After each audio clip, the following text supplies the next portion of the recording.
harus dibedakan antara akhlak dan kebaikan dan yang dianggap seperti orang Amerika ini orang baik. Orang baik berbeda loh Mas dengan orang soleh.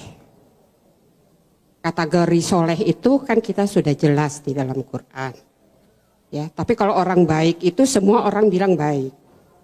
Si Anu baik, si ini baik, si itu baik. Kan itu ukurannya manusia.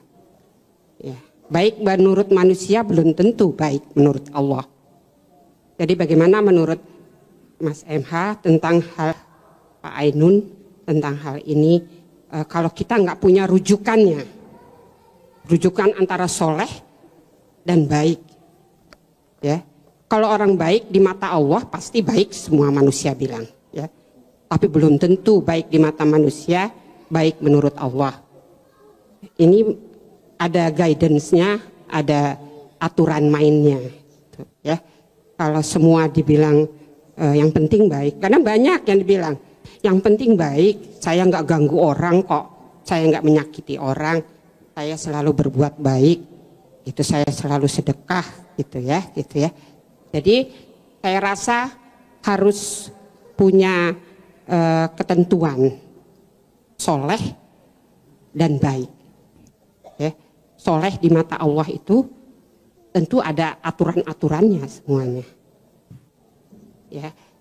Dan begitu juga Allah telah katakan kalau engkau mengikuti Rasul itu sudah adalah aku. Rasul itu adalah aku, kata Allah, ya.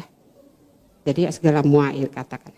Saya kira cukup ya, Mas. Assalamualaikum warahmatullahi wabarakatuh. Supaya bisa langsung ya, Mbak. Kalau gitu soleh itu definisinya bedanya apa dengan baik? Apa, Mas? Soleh. Soleh sama baik itu lain, Mas. Kalau soleh di mata Allah belum tentu di manusia, pasti manusia itu baik. Kalau orang-orang yang soleh pasti dia orang baik. Tapi kalau orang baik, siapa yang tahu soleh itu, bahwa orang itu soleh itu siapa yang tahu? Ya Allah. Ya Allah, aja sama aja. Tapi kan ada aturannya dari Allah. Ya. Ada guidance-nya. Tapi kalau kayak baik kan itu orang Amerika dibilang orang baik. Oh orang baik loh. Amerika ini udah Islam semua, baik semua ya. Tapi dia belum soleh, Mas. Tentu bisa dibayangkan, bisa dipahami apa yang saya maksud. Iya, gitu. Apa di forum ini tadi selama 1,5 jam ada klaim bahwa orang Amerika itu baik, terus orang Indonesia jelek gitu? Enggak tahu Bu? Ada. Enggak tahu, kita cuman mencari cara menilai, mencari ukuran kualitatif, kuantitatif tadi, kan gitu Bu ya? Tadi kan sampai pertanyaan, menantu sampean itu baik tapi tidak sholat gitu kan, yang satu sholat tapi tidak baik misalnya gitu kan ya. Jadi kita tidak ada ngeklaim siapa-siapa kok Mbak, kita tidak bilang Amerika baik dan seterusnya. Kalau sampean tidak yakin sama Amerika, akan pergi dari Amerika gitu loh. Oke, kalau gitu saya nyumbang dikit ya Mbak ya. Baik sama soleh jangan dijadikan satu konfigurasi kalau memang kita mau cari rujukan. Baik itu dari bahasa Indonesia, soleh itu dari bahasa Arab, dari Al-Quran. Kalau Anda ngomong soleh, Anda cari konfigurasi dan terminologi yang satu lingkup dengan soleh.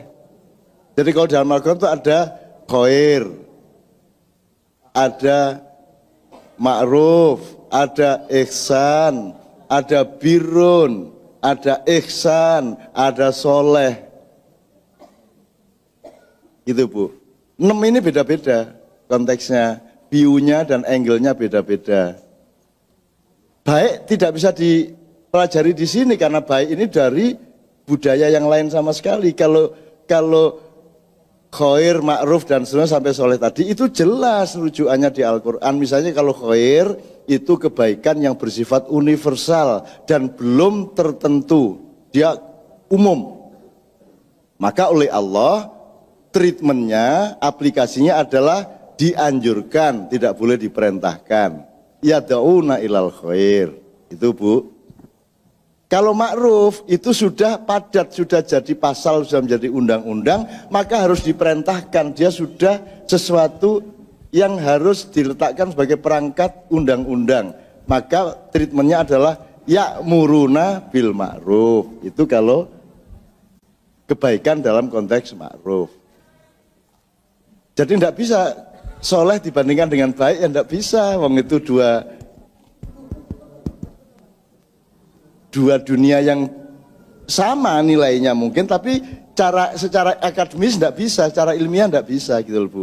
Kalau ngomong soleh ya dibandingkan dengan khair, ma'ruf, birrun yang akhirnya menjadi kata mabrur, itu birrun, al-birru manitaqo.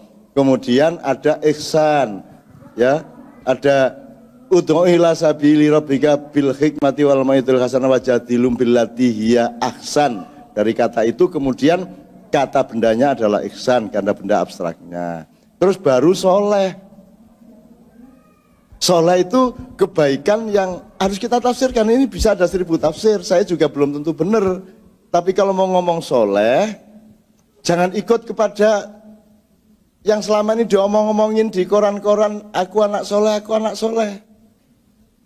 Mereka tidak jelas kok.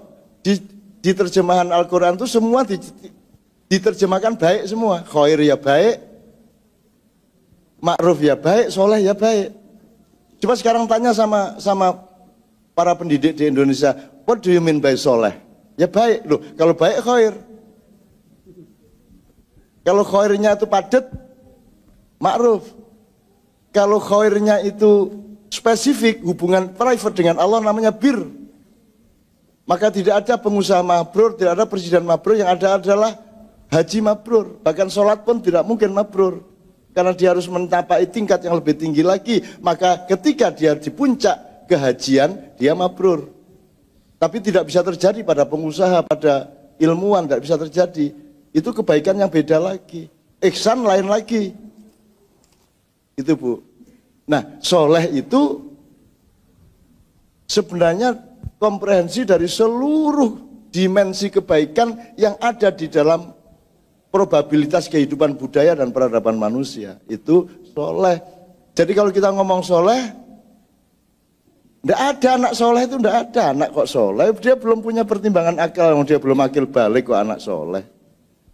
Soleh itu membutuhkan pertimbangan-pertimbangan yang dewasa. Kalau anak khair, oke. Anak ma'ruf, oke.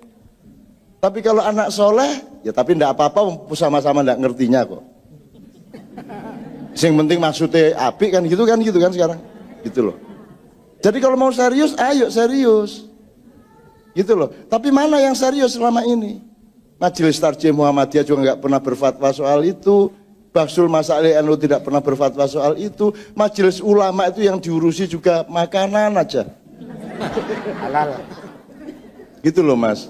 Itu pun juga kan kasihan majelis ulama itu Mas. Ini boleh saya tambahin dikit ya soal khair, makanan khair. Kalau makanan kan halalan thayyiba. Itu terjemahan dari kebaikan untuk makanan. Untuk kasus makan minum dia disebut halal wa thayyib, halalan thayyiban. Kalau di Amerika mayoritas non-muslim, maka asumsi dasarnya adalah makanannya kebanyakan haram, maka dibutuhkan halal food, dibutuhkan label halal. Kalau di Indonesia mayoritas muslim, maka asumsi dasarnya semua makanan itu halal, maka yang diperlukan adalah haram food. Yang dibutuhkan adalah label haram, gitu loh. Betul enggak Bu ini? Betul. Logis enggak? Logis. Nah kenapa kok label halal yang dianugul MUI? Ya monggo dicari sendiri alasannya sebenarnya apa, gitu kan? Nah, itu pun kalau label halal coba Anda lihat. Seharusnya makanan itu halal atau tidak halal itu diperlukan verifikasi setiap produk. Jadi tidak hanya satu sampel. Misalnya saya jual bakso Mas. Saya jual bakso supaya saya dapat tulisan pelang itu sertifikat halal gitu ya. Saya bawa sampel bakso saya ke MUI, terus dibawa ke laboratorium, terus oke, halal, tidak ada masalah. Terus saya bawa pulang label halal, terus di dapur bakso saya jual yang haram-haram. Gimana? Mungkin tidak itu terjadi? Jadi kapan MUI harus tampil? Setiap saya mau kasih bakso ke konsumen harus lewat MUI. Benar tidak? Jadi bayangin, di setiap warung bakso minimum harus ada 3 karyawan MUI. Di setiap restoran harus ada sejumlah karyawan MUI dihitung berdasarkan jumlah konsumen di restoran itu. Jadi karyawan MUI jumlahnya mungkin lebih dari 5 juta. Mungkin lebih dari 10 juta. Kalau memang mau ngurusin halal beneran. Jadi kapan saja dari dapur menuju konsumen lewat MUI. Jadi antri panjang itu sampai ketika sampai ke Anda wis adem baksone. Saya nggak nyalain tuh, saya cuma simulasi loh Mas. Bener nggak Mas itu maksud saya tadi? Logis kan Mas? Nah iya, ini sekarang Indonesia ini lagi banyak sertifikasi Pak. Sekarang ada sertifikasi arah kiblat, coba. Jadi masjid itu kelak harus punya sertifikat arah kiblat. Jadi harus tepat 24,5 derajat miring ke utara. Ini yang paling menyenangkan ini, suatu hari ada sertifikasi khitan, sunat. Siapa belum sunat tidak bisa masuk masjid. Jadi setiap laki-laki harus ke kantor MUI diverifikasi wis sunat ta durung. Baru Anda boleh ke masjid menunjukkan sudah Pak. Sudah. Gitu kan. Kan nyeneng kita itu Mas. Nah, sementara MUI belum siap untuk sertifikasi khitan, sekarang dilaksanakan oleh setiap masjid. Jadi di masjid-masjid di bagian depan ada ruangan khusus untuk ngecek laki-laki sudah khitan apa belum. Jadi sebelum masuk masjid mlebu keluar. Nah, itu. Nah, ini kan Jumatannya bisa telat nih lama-lama ini. Akhirnya kita kompromi secara kultural, yang penting sah. Jadi dianjurkan kalau ke masjid jangan pakai celana dalam. Dan harus pakai sarung. Jadi begitu lewat, sampun Pak. Sampun Pak. Sudah loh Pak, sudah loh Pak. Gitu. Coba. Kita nih yuk bersatu yuk. Kita cari yang benar-benar oke untuk Islam kita ya. Kita jangan bertengkar ya. Islam sedang dibangun oleh Allah di seluruh dunia, ya. Dan kita harus membantu proses itu dengan memperindah Islam dari kalangan kita sendiri. Islam harus indah. Begitu Islam muncul dari masjid ini harus indah kepada siapapun. Harus indah, tidak hanya baik, tidak hanya benar, tapi indah. Gitu loh. Karena puncaknya itu indah. Kholik, barik, musawir. Gitu. Jadi Bapak dari KBRI juga lega dong kalau begitu. Jadi dari lega gitu loh. Kemanapun kita tunjukkan keindahan Islam. Orang Rusia itu masuknya Islam tuh rombongan-rombongan Mas. Tidak 1-2 orang melalui penelitian, terus enggak. Rombongan-rombongan. Ada sebuah desa di Rusia tuh masuk Islam hanya karena seneng loh. Kok enak ya wudhu itu. Ada orang wudhu. Lihat seneng. Kan wudhu itu kan akhlak gitu, yang dicuci kan bukan fisiknya ya Bu ya, akhlaknya tuh Bu. Mencuci akhlak, akhlak itu maksudnya perilaku kita kan ditentukan oleh wajah kita, diwakili wajah kita, terus baru nanti semua detail sampai telinga, sampai hidung, terus tangan, itu kan ujung tombak dari akhlak kita. Makanya wudhu itu indah sekali karena yang diusapi, yang dibersih bukan fisiknya,